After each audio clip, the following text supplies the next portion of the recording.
So, Mr. Jackson, you are excused, albeit a sad one. But he would have just put that together for Mr. Joe Jackson as he took leave of us.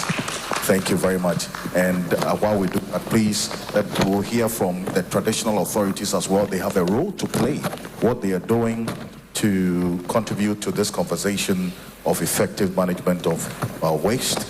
Ni Ako Danso, the first would share with us the thoughts at the local level, what exactly the traditional authorities are doing to contribute to the effective or efficient management of our waste. Ni, in a minute or two, please. Good morning. Good morning.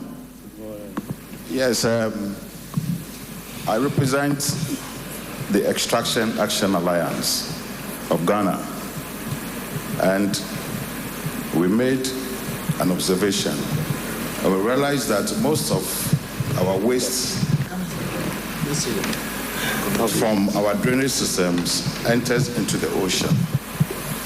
And at the end of the day, the ocean have to reverse it. We are not able to collect everything.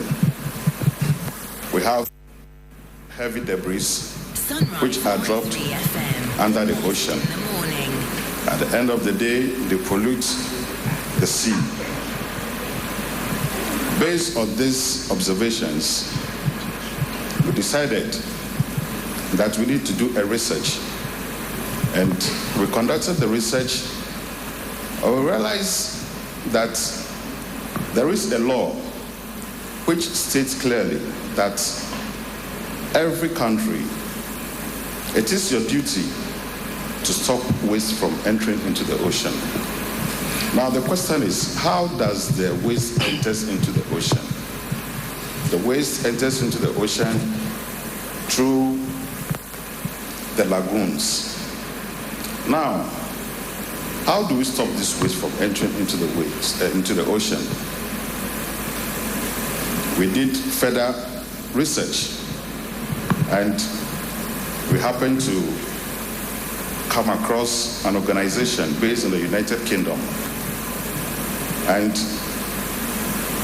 the strategy that they use is that they mount barriers, what we call the waste barriers. We have the permanent meshing system, and then they have the movable meshing system. So this system catch the waste which is supposed to go into the ocean. We have been to the coastal areas, and in our surveillance, we realize that it is very terrible when you go to the seaside. So we, as TIA Ghana, we have come to stop this waste which enters into the ocean by applying this, our strategy. As a matter of fact, we are in the process of doing this project. But it looks like we are having some backlogs. See. Yeah. And I'm sure if we are able to address these issues, it will help be able to stop the waste which enters into the ocean. When we collect them, we can do the recycling, we can do our sorting, and then at least in one way or the other, we're also helping to stop waste from entering into our oceans. Thank you. Yeah. Wonderful. Thank you so much, Ni, for this. We'll come to the audience. I know a few of you have questions. I'll have the ushers help me with the microphone or two. You lift your hand, you introduce yourself, and kindly go straight to the point with the questions for any of the panel members while you gather your thoughts. For the Climate Innovation Center, I was coming to you about just to understand the waste export industry. How big is this, and what opportunity are we missing in that regard? Thank you. Waste export is a huge opportunity. It's a huge source of finance that could be tapped into, or if you like, a huge source of revenue. In our work, we would rather like to focus on building capacity for circular economy. Koleba is an alumni of our program, and so is reusable bags. These are examples of what the youth can do if they have that focused mindset and the will to make a difference. Koleba had been successful transcending collecting waste into recycling into useful ventures. That is a perfect example of that circular economy end that is ideal. However, there is a huge market locally as well as on the export market for plastic waste.